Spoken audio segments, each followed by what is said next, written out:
Today, the most misunderstood word in Islam is the word jihad.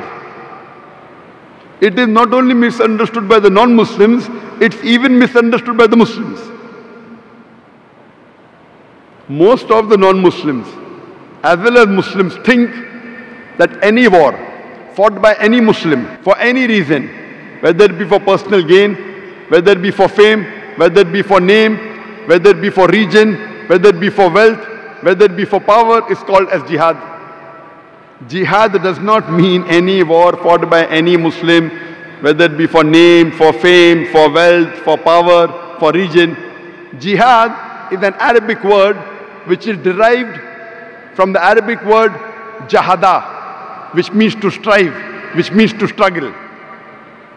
In Islamic context, jihad means to strive and struggle against one's own evil inclination. Jihad means to strive and struggle to make the society better. Jihad means to strive and struggle against oppression. Jihad also means to strive and struggle in the battlefield in self-defense. Jihad basically means to strive and struggle.